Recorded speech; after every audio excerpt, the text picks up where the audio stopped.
Emergency plan, food, gear vital for long-distance sailing.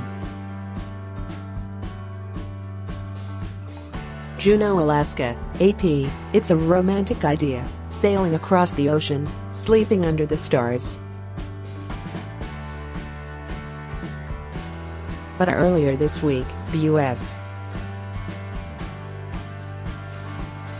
Navy rescued 2 women adrift in the Pacific Ocean about 900 miles off Japan, at sea for months after their sailboat became disabled. While some people wing it, experts recommend thoroughly understanding what you're getting into and being as prepared as possible, taking lessons, having emergency and navigational gear, and packing more than enough food. John Neal, who with his wife, Amanda, conducts sail training trips and seminars through their company, Washington State-based Mahina Expeditions, said crossing oceans is easier than it's ever been. He cites modern instrumentation and sail handling systems as examples. The women had left Hawaii in May in hopes of reaching Tahiti and exploring islands in the South Pacific.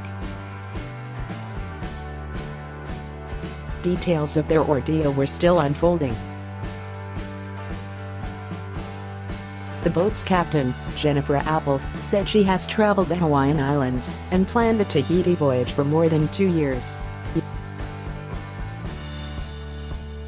But she said she and Tasha Fuyava may not have been as ready as they could have been.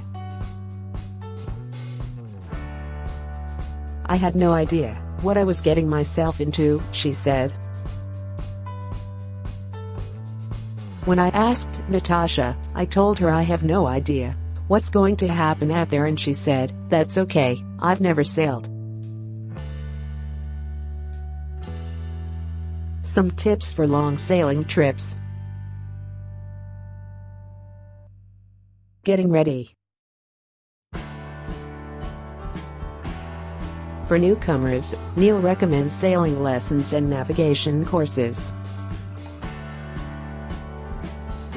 He also suggests they gradually get comfortable in different wind conditions, going out, say, at 15 knots, then 20 knots, then 25 knots, and learning what sail combinations work in increasingly strong winds. That way, when you get halfway across the ocean and you get into a tropical squall, where the winds could go up to 50 or 60 knots, you don't freak out, he said.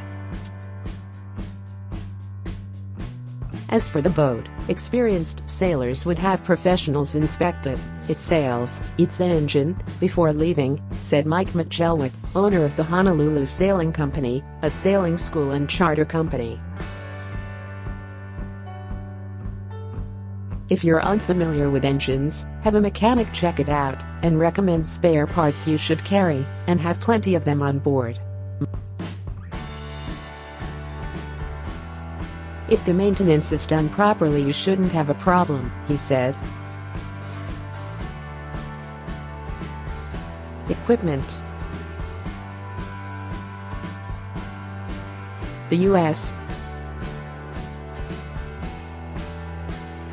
Coast Guard requires certain gear, like life jackets, a horn, a bell, and flares, Neal said. He additionally has GPS units, satellite phones, and emergency radio beacons, which he said cost $250, and allow for the nearest Marine Rescue Coordinating Center to know your exact position to within 30 meters of the boat, no matter where you are. Such gear has become standard, but whether someone has something can depend on experience, finances, or personal preferences, said Phil Moritz, a semi-retired dentist from Alaska who has been sailing much of his life. Neal said a satellite phone can cost $1,200, and it would be strange not to have long-range communications. But he said not everyone can afford one. Apple said they had a VHF radio, a ham radio, a weather satellite, and a radio telephone, all of which didn't work, because they had a communications failure with their antenna. A satellite phone they carried also never seemed to connect. We had 6 different ways to communicate, multiple backups, and none of them functioned properly, she said. It exceeds Murphy's Law. Apple and Fuyava sent out daily distress signals and said they fired signal flares and unsuccessfully tried hailing different ships. They lost one of their cell phones early on, but were out of cell range anyway. Food and water.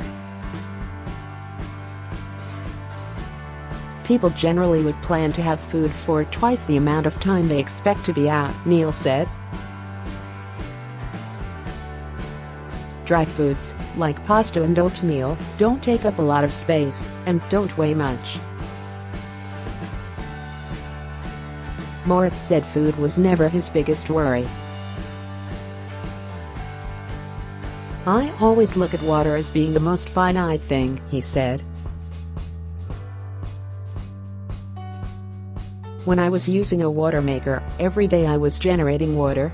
I would fill the boat up, even though its weight, as far as I could, thinking, well, this could be the last day you have before it breaks or something else breaks. Apple said they had a working water maker and they still had food when they were rescued. Sailing. Mitch Elwood, who has sailed the route from Hawaii to Tahiti several times, said he wouldn't take a trip like that with any less than 3 experienced sailors. The women were on a 50-foot boat. That's a lot of boat to handle, he said. Neil and his wife, on their website, also say being in good physical shape is important.